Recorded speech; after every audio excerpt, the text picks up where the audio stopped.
मतदान की तारीख को देखते हुए राजनीतिक पारा भी तेज हो रहा है। छत्तीसगढ़ विधानसभा चुनाव की तारीख जैसे जैसे करीब आ रही है, चुनाव प्रचार में स्टार प्रचारकों का आना जाना शुरू हो गया है। इसी क्रम में छत्तीसगढ़ दौरे पर पहुंचे असम के मुख्यमंत्री हेमंत बिस्वा शर्मा खेरागढ़ विधानसभा क्षेत्र के भाजपा प्रत्याशी के चुनाव प्रचार करने नव गठित जिले खेरागढ़ छुई खदान गडई अंतर्गत छुई खदान के हाई स्कूल मैदान में अपने निर्धारित समय से विलंब से पहुंचे, जहां उन्होंने परिवर्तन संकल्प महासभा में जनसभा को संबोधित करते हुए खेरागढ़ प्रत्याशियों को जिताने की अपील करते हुए कांग्रेस की रीति और नीति पर जमकर प्रहार किया।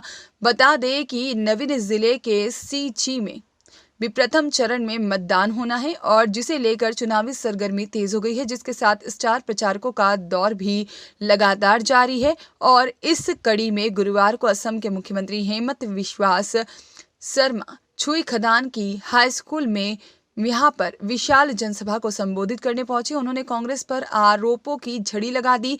अपने संबोधन में उन्होंने कहा कि प्रधानमंत्री नरेंद्र मोदी ने 16 लाख मकान गरीबों को भेजा था, आपने उन गरीबों का घर क्यों नहीं बनाया?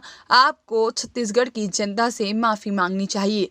उन्होंने छत्तीसगढ़ के मुख्यमंत्री पर आरोप लगाते हुए कहा है कि आप युवाओं को बेरोजगारी भत्ता दे रहे हैं। यहाँ के युवाओं को बेरोजगारी भत्ता नहीं चाहिए, उन्हें रोजगार दो। छत्तीसगढ़ के युवाओं को सरकार की रहमो करम नहीं चाहिए, रोजगार चाहिए। धान खरीदी की 2000 रुपए केंद्र सरकार भेजती है, सिर्फ 600 रुपए राज्य सरकार देती है।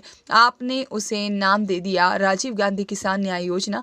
उन्होंने शराब घोटालों आदि का आरोप कांग्रेस की भूपेश बघेल सरकार पर लगाया।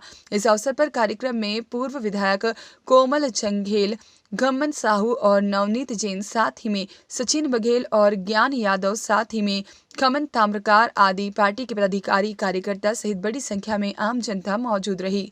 हमें सबको मालूम है कि हमें किसको वोट देना है। हमारे छत्तीसगढ़ का सरकार चला, जब कोई भी सरकार चलता है देश भर में एक सभी होता है। अभी जब मैं असम से बिलासपुर आया था थोड़ी देर पहले, मुझको जर्नलिस्ट लोगों के ने पूछा कि आपने मदरसा कैसा बंद किया। मैं बोला बंद हुआ, बंद कर दिया मदरसा, खाना खत्म।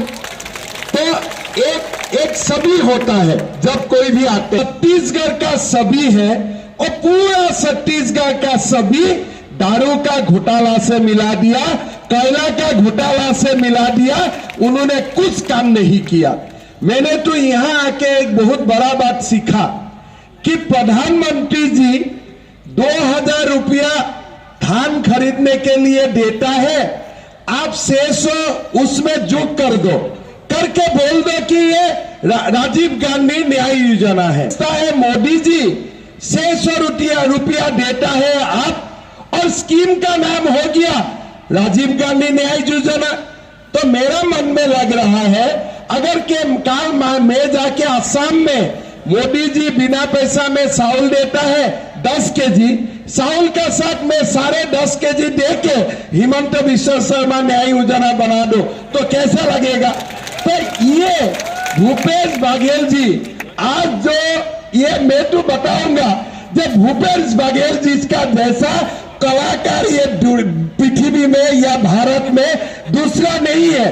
मोदी जी 2000 रुपया देता है, आप 600 रुपया देता है, स्कीम का नाम बन गया राजीव गांधी न्याय योजना। अरे वो स्कीम का नाम देना चाहिए तो नरेंद्र मोदी न्याय योजना देना चाहिए था। इसलिए 2000 रुपया कौन भेजता है? नरेंद्र मोदी जी भेजता है। भाई साहब, मैंने यहां आया, यहां आके सुना कि भूपेश बघेल जी बोलता है मैं बेरोजगार भत्ता दूंगा। भाई बेरोजगार भत्ता किस लिए? बेरोजगार भत्ता हमें नहीं चाहिए, हमें तो रोजगार चाहिए सरकार से, हमें कोई बेरोजगार भत्ता नहीं चाहिए।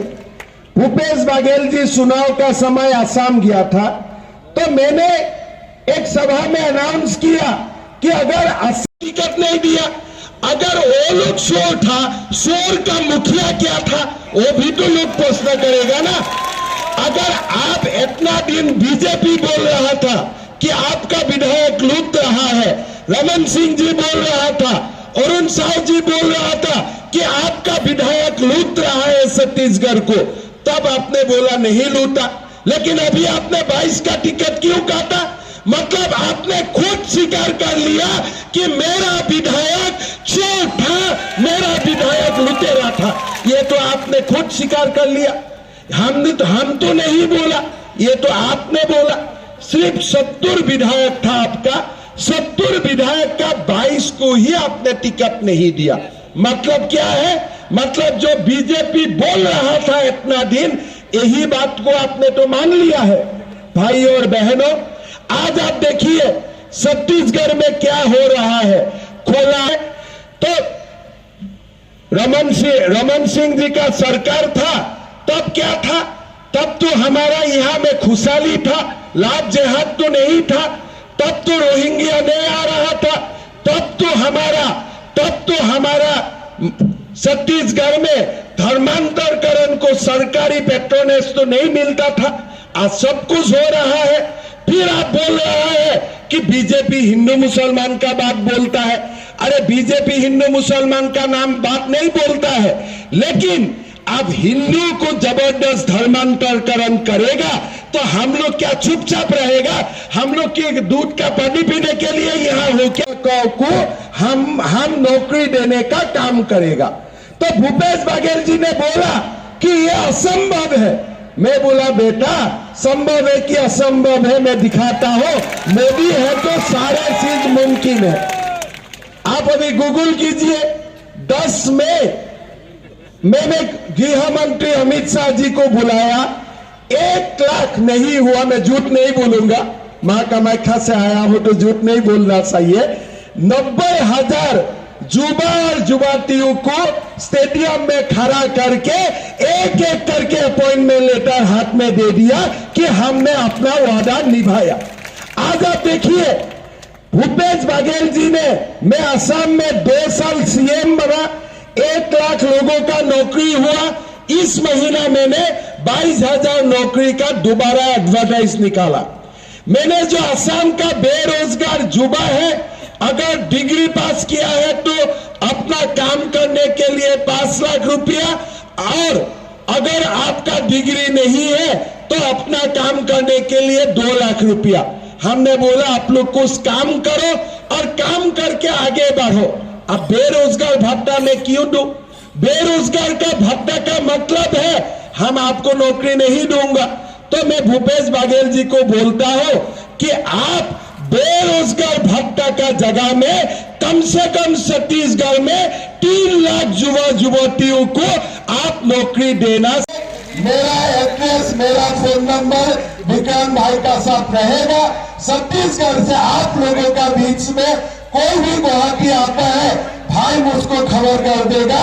और आप लोग जितना मुझको प्यार दिया, मैं भी आप लोगों को इतना ही प्यार देके माँ का दर्शन करवाऊंगा।